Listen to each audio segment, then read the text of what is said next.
23 नवंबर 2001 पाकिस्तान की एक अंधेरी जेल। एक कोठरी में एक शख्स अपनी आखिरी सांसें गिन रहा था। 16 साल से इसी अंधेरे में कैद, टॉर्चर से टूटा हुआ शरीर, लेकिन हौसला अब भी जिंदा। पाकिस्तानी अधिकारी उससे आखिरी बार पूछते हैं, तुमने कितनी जानकारी भारत को दी? वो मुस्कुराता है और कहता है, जितनी तुम कभी जान नहीं पाओगे। कुछ घंटों बाद वो शख्स इस दुनिया से चला जाता है, लेकिन उसकी मौत की खबर भारत को 3 साल बाद मिलती है। और जब भारत सरकार को पता चलता है कि वो शख्स कौन था, तो पूरी खुफिया एजेंसी सन्नाटे में आ जाती है। ये था रविंद्र कौशिक, भारत का सबसे खतरनाक जासूस। वो शख्स जिसने 7 साल तक पाकिस्तान आर्मी में रहकर इतनी खतरनाक जानकारियां दी कि पाकिस्तान आज भी कांप जाता है। लेकिन सवाल ये है, एक हिंदू लड़का पाकिस्तान आर्मी में कैसे घुसा? उसने अपनी पहचान कैसे छुपाई और आखिर में पकड़ा कैसे गया? आज मैं आपको सुनाऊंगा भारत की सबसे खतरनाक जासूसी की कहानी, जो इतनी रोमांचक है कि हॉलीवुड की किसी भी स्पाई फिल्म को फेल कर दे। तो चलिए शुरू करते हैं। कहानी शुरू होती है 1952 से। श्री गंगानगर राजस्थान में एक मध्यम वर्गीय परिवार में एक बच्चे का जन्म होता है, रविंद्र कौशिक। पिता स्कूल टीचर थे और माँ गृहिणी। बचपन से ही रविंद्र बेहद तेज और साहसी थे। स्कूल में जब सब बच्चे क्रिकेट खेलते थे, रविंद्र देशभक्ति की किताबें पढ़ते थे।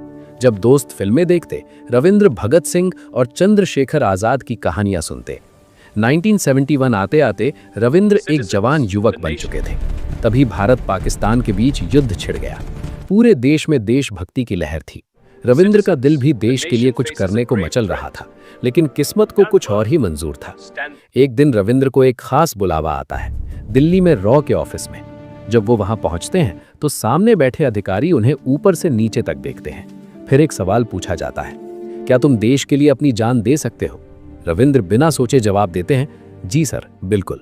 अधिकारी मुस्कुराते हैं और कहते हैं, तो फिर अपनी पहचान दो।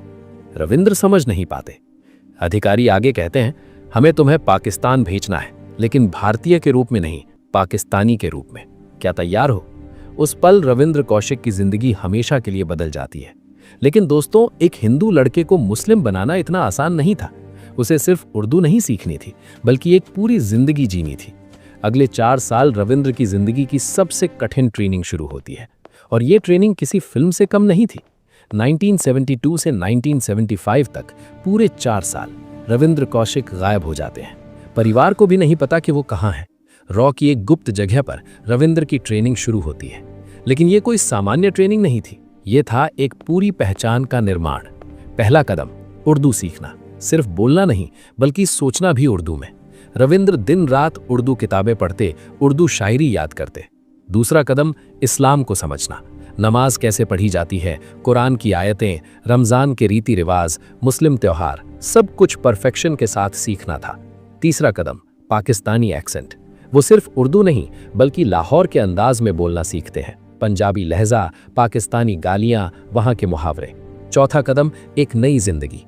रॉ ने उनके लिए एक पूरी फर्जी बैकग्राउंड तैयार की।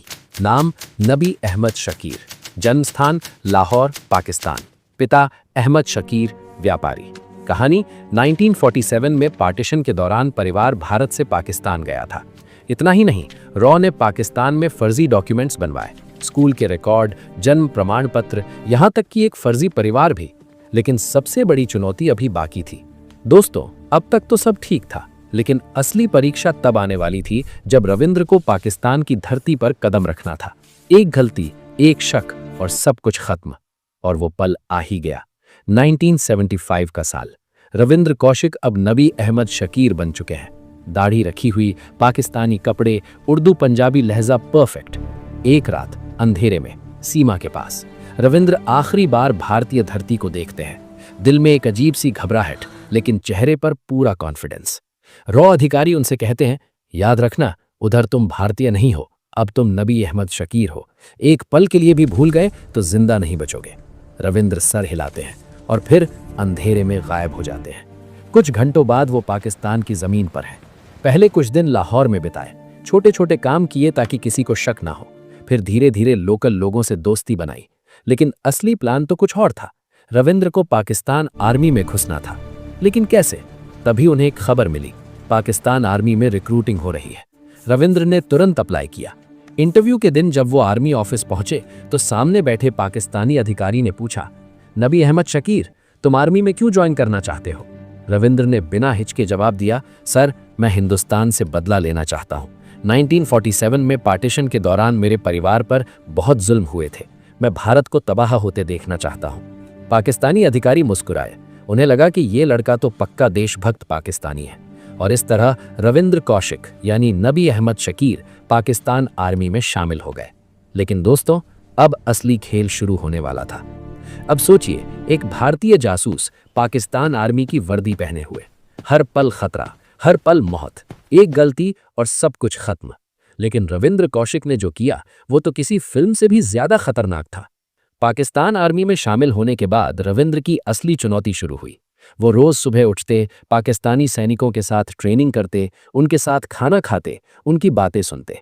लेकिन दिमाग में हर वक्त एक ही सवाल, कैसे जानकारी इकट्ठा करूं और भारत तक पहुंचाऊं। शुरुआत में रविंद्र ने छोटी छोटी जानकारियां भेजी, किस यूनिट में कितने जवान हैं, कहां कहां वेपन स्टोर हैं, बॉर्डर पर कितनी सुरक्षा है। लेकिन रॉ को ये काफी नहीं था, उन्हें चाहिए थी टॉप सीक्रेट इंफॉर्मेशन। और रविंद्र ने अपनी चालाकी दिखाई। उन्होंने देखा कि पाकिस्तान आर्मी में तरक्की पाने के लिए सिर्फ वफादारी ही काफी नहीं, बल्कि स्किल्स भी चाहिए। रविंद्र पहले से ही एजुकेटेड थे, तेज दिमाग के थे। उन्होंने बेहद मेहनत की, ट्रेनिंग में हमेशा टॉप रहे, सीनियर्स को इम्प्रेस किया और धीरे धीरे उनकी तरक्की होने लगी। 1977 में वो आर्मी में लांस नायक बने, 1979 में नायक, 1981 में उन्हें एक खास पोस्टिंग मिली, सिग्नल्स इंटेलिजेंस यूनिट में। दोस्तों, ये वो यूनिट थी जहां पाकिस्तान की सारी गुप्त जानकारियां आती थी, भारत के खिलाफ प्लान बनते थे, सीक्रेट कोड्स, मैसेजेस, सब कुछ। रविंद्र कौशिक अब सोने की खान पर बैठे थे। अगले 2-3 साल में उन्होंने ऐसी ऐसी जानकारियां भारत को भेजी कि रॉ भी हैरान रह गया। जैसे पाकिस्तान की न्यूक्लियर प्रोग्राम की जानकारी, बॉर्डर पर पाकिस्तान के सीक्रेट बंकर्स की लोकेशन, पाकिस्तानी आर्मी के कम्युनिकेशन कोड्स, टेररिस्ट्स की ट्रेनिंग कैंप्स की डिटेल्स, भारत पर प्लान्ड अटैक्स की एडवांस इंफॉर्मेशन। एक बार तो रविंद्र ने ऐसी क्रिटिकल इंफॉर्मेशन दी कि भारत ने पाकिस्तान के एक बड़े अटैक को रोक दिया। हजारों भारतीय सैनिकों की जान बच गई। लेकिन दोस्तों, जितनी बड़ी सफलता उतना बड़ा खतरा भी, क्योंकि इस बीच पाकिस्तान की आईएसआई को शक होने लगा था। उन्हें लग रहा था कि कोई अंदर घुसा हुआ है, कोई जो भारत को जानकारी दे रहा है। और वो दिन दूर नहीं था जब रविंद्र कौशिक के चारों तरफ जाल कसने लगा था। दोस्तों, यहाँ एक बात बताना जरूरी है, रविंद्र कौशिक सिर्फ जासूसी नहीं कर रहे थे, बल्कि एक पूरी जिंदगी भी जी रहे थे। उन्हें पाकिस्तान में नॉर्मल दिखना था, इसलिए उन्होंने एक बड़ा फैसला लिया। 1979 में रविंद्र ने शादी कर ली। हाँ दोस्तों, एक पाकिस्तानी लड़की से, जिसका नाम था अमानत। अमानत को कुछ पता नहीं था कि उसका पति असल में कौन है। उसे लगता था कि नबी अहमद शकीर एक लॉयल पाकिस्तानी सैनिक है। रविंद्र को रोज सुबह उठकर अपनी पत्नी से प्यार से बात करनी पड़ती, घर का ख्याल रखना पड़ता, नॉर्मल पति की तरह बिहेव करना पड़ता। लेकिन रात को जब सब सो जाते, तब वो सीक्रेट मैसेजेस भारत भेजते। सोचिए कितनी मुश्किल होगी, एक तरफ अपनी वाइफ, दूसरी तरफ अपना मिशन। 1981 में उनकी एक बेटी भी हुई। अब रविंद्र एक पिता भी बन चुके थे। अपनी बेटी को गोद में लेते, उसे प्यार करते, लेकिन दिल में जानते थे कि ये सब झूठ है, ये जिंदगी उनकी नहीं है। लेकिन मिशन के लिए ये सब जरूरी था। अब तक रविंद्र कौशिक पाकिस्तान आर्मी में 7 साल पूरे कर चुके थे। 7 साल दुश्मन की वर्दी पहनकर, दुश्मन की भाषा बोलकर, दुश्मन की तरह जीकर। लेकिन दिल में अब भी वही भारतीय सैनिक धड़क रहा था। और फिर 1983 का वो काला साल आया, क्योंकि अब तक पाकिस्तान की आईएसआई को पक्का शक हो चुका था। उन्हें पता था कि कोई है जो अंदर से जानकारी दे रहा है, और अब वो हर किसी पर नजर रखने लगे थे। रविंद्र कौशिक के चारों तरफ जाल कसने लगा था। 1983 में पाकिस्तान की आईएसआई ने एक बड़ा ऑपरेशन शुरू किया। नाम था ऑपरेशन मोल हंट, यानी चूहा पकड़ो। हर सैनिक की बैकग्राउंड चेक की जाने लगी, हर आदमी पर नजर रखी जाने लगी, फोन कॉल्स रिकॉर्ड किए जाने लगे, लेटर्स चेक किए जाने लगे। रविंद्र को पता था कि खतरा बढ़ रहा है। उन्होंने भारत को मैसेज भेजा, situation critical, may need extraction soon, यानी हालात गंभीर हैं, जल्द निकाला पड़ सकता है। लेकिन रॉ ने जवाब दिया, hold position, enter to valuable, यानी अपनी जगह बने रहो, जानकारी बहुत कीमती है। रविंद्र समझ गए मिशन अभी खत्म नहीं हुआ, लेकिन किस्मत को कुछ और ही मंजूर था। एक दिन रविंद्र अपनी ड्यूटी पर थे, सिग्नल्स इंटेलिजेंस यूनिट में काम कर रहे थे। तभी अचानक 2 आईएसआई एजेंट्स वहां आए। उन्होंने कहा, नबी अहमद शकीर, तुम्हें हमारे साथ चलना होगा, कुछ सवाल पूछने हैं। रविंद्र का दिल तेजी से धड़कने लगा, लेकिन चेहरे पर कोई इमोशन नहीं आया। उन्होंने पूछा, क्या हुआ सर, मैंने कुछ गलत किया? आईएसआई एजेंट ने कहा, बस रूटीन चेकिंग है, चलो। रविंद्र को एक कमरे में ले जाया गया। वहां पहले से ही 3-4 आईएसआई ऑफिसर्स बैठे थे। इंटेरोगेशन शुरू हुई। तुम्हारा नाम क्या है? नबी अहमद शकीर। जन्म कहाँ हुआ? लाहौर।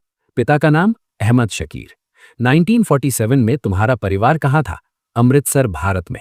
पार्टीशन के दौरान यहां आए। सवाल जवाब चलते रहे घंटों तक। रविंद्र ने हर सवाल का परफेक्ट जवाब दिया। आईएसआई ऑफिसर्स इंप्रेस्ड लग रहे थे।